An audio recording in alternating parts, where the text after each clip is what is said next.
Donc la pipette maintenant. La pipette, non pas la pipette, qu'est-ce que j'avais dit? Ouais, j'avais dit la pipette à la fin, je me suis trompé. En fait, c'est la baguette magique dont je voulais parler. La baguette magique sert à faire des sélections automatiques. Et la grande difficulté qu'on a avec Photoshop lorsqu'on veut retravailler une image, c'est de sélectionner correctement les zones de l'image qu'on veut retoucher. Alors vous avez 4 outils de sélection, enfin 3, avec d'autres réglages supplémentaires. Ce sont les sélections rectangulaires ou elliptiques, voire des bandes. Vous avez le lasso, qui se compose avec l'outil lasso ou le polygonal ou le magnétique. Et vous avez la baguette magique. Et la quatrième manière de faire des sélections, c'est le tracé avec l'outil plume, du même genre qu'avec Illustrator. Alors d'abord la baguette magique. La baguette magique fonctionne bien lorsque vous avez des images qui sont très contrastées et que vous voulez repérer un objet dont les couleurs sont différentes du fond ou dont les contrastes sont très marqués par rapport au fond de l'image.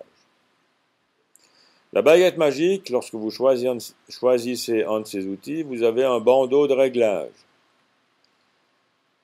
Et vous avez une tolérance. La tolérance permet de dire qu'est-ce que je vais englober dans ma sélection par rapport à l'endroit où je vais cliquer. Si je choisis une tolérance à 30, ça signifie que si je clique sur un pixel orange qui est ici, je vais accepter de prendre ou d'inclure dans la sélection des couleurs qui sont proches de ma couleur de départ jusqu'à un écart de 30, d'un niveau 30. Alors comment est-ce que c'est interprété tout ça? Je ne sais pas trop. Hein. Mais si je clique dans le jaune qui est ici, voilà tous les pixels qui seront sélectionnés. Donc quand je suis là, je suis en dehors de la tolérance de 30 par rapport aux pixels que j'ai choisis.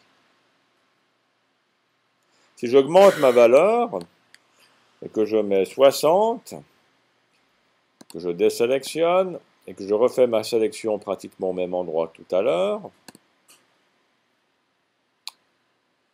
ben voilà, j'ai cette nouvelle sélection. Si j'augmente ici, je mets 100, je désélectionne, je refais, ben j'ai un peu plus.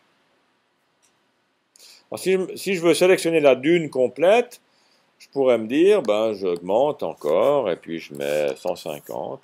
La tolérance est quelque chose qui varie entre 0 et 255. Donc je mets 150, puis j'essaye. Puis là, j'ai la dune. Et si maintenant, je fais un petit réglage colorimétrique de la dune, teinte et saturation, puis je change de teinte, ben c'est cette zone-là qui va changer. Si maintenant je valide, mon image aura changé de teinte. Si je veux faire le même effet de changement, mais en gardant la possibilité de visualiser l'image que j'avais au départ, je vais faire mon changement non pas dans le menu image comme je viens de le montrer, mais je vais faire mon changement dans la palette des calques en rajoutant un calque de réglage.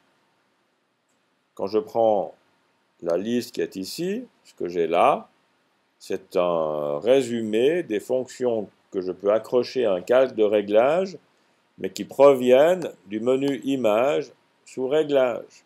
Donc, ce que j'ai là, je vais en retrouver une partie dans mes calques de réglage de la palette des calques.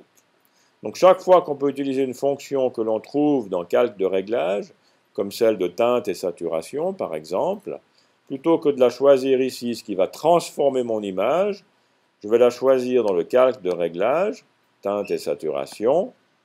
J'aurai un calque de réglage qui sera mis par-dessus mon image. J'aurai un masque de fusion qui va apparaître pour ne traiter que la zone qui est sélectionnée. Et maintenant, les curseurs qui sont ici, si je les bouge, je vais obtenir le résultat que j'avais auparavant. À la différence, c'est que mon image de départ est toujours intacte. Si j'enlève le petit œil ici, je retrouve mon image de départ. Donc tout ce que l'on peut faire en rajoutant des cases de réglage, faites-le. Comme ça, avec le petit œil, vous pouvez changer les valeurs.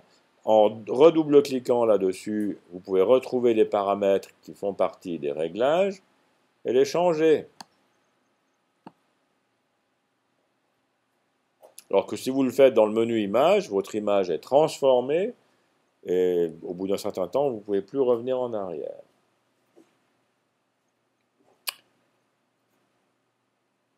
Voilà, en 2 mots, pour la baguette magique, je referai encore un petit complément dans la prochaine vidéo.